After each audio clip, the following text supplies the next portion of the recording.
नजरीन आवाज न्यूज़ में भलीकार आऊं विशार रसूंगो आया संझा सैयद हल्ला से हेडलाइंस तरफ।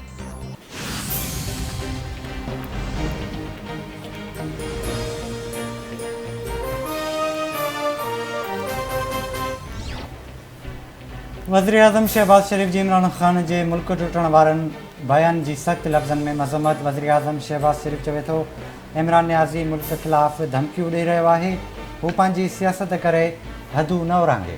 इमरान ख़ान मुल्क खे विराइण वारी सियासत जी हिमत न करे। इमरान ख़ान अवामी उहिदे लाइ नाअहल आहे। संदसि ताज़ो इंटरव्यू इन जो सबूत आहे।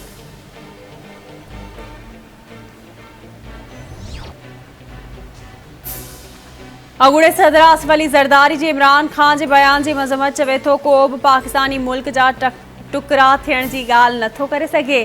पाकिस्तान क़यामत ताईं शाद ऐं आबाद रहंदो। इमरान ख़ान बहादुर थी पंहिंजे पेरनि ते बीहे सियासत करणु सिखे। ही ज़बान हिकु पाकिस्तानी जी न पर मोदी जी आहे। वफ़ाक़ी वज़ीर ख़ुर्शीद शाह जो इमरान ख़ान जे बयान ते रद्द अमल।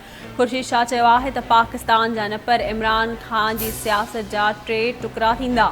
अॼु PTI सरबराह खुली करे साम्हूं आयो आहे। इमरान ख़ान जो बयान मुल्क लाइ ख़तरनाक आहे, सभिनी खे मज़म्मत करणु घुरिजे। इमरान नियाज़ी पंहिंजो बयान वापसि वठे। इमरान ख़ान खे मुल्क खे टिनि हिसनि में विराइण वारो बयान न ॾियणु घुरिजे आहे। PP कॾहिं बि इदारनि ख़िलाफ़ ॻाल्हि नाहे कई। PP हमेशह अदालतुनि जो एहतराम कयो आहे। अॻूणे वज़ीर आज़म यूसुफ रज़ा गीलानी जो सेनेट जे इजलास खे ख़िताब।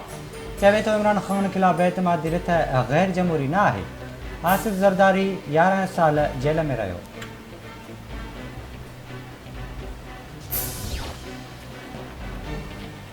गुज़िरियल राति फितने खान जो बयान ॿुधो जंहिंसां पूरी क़ौम ॾुखारी थी आहे। इक़्तिदार ख़ातिर कंहिं बि शख़्स खे एतिरो बेचैन नाहे ॾिठो। इमरान ख़ान जंहिं मैंडेट जो सोग मल्हाए पियो उहो जाली मैंडेट हो। हू इक़्तिदार जी शुरूआती 30 ॾींहनि में नाकाम रहियो। नियाज़ी चई रहियो आहे त मुल्क खे टिनि टुकरनि में विरहाईंदो। इमरान ख़ान पंहिंजी नाकामियुनि जो बार मुल्क ते उछलाए रहियो आहे। नून लीग जी नाइब सदर मरियम नवाज़ जो इस्लामाबाद में मीडिया सां ॻाल्हियूं।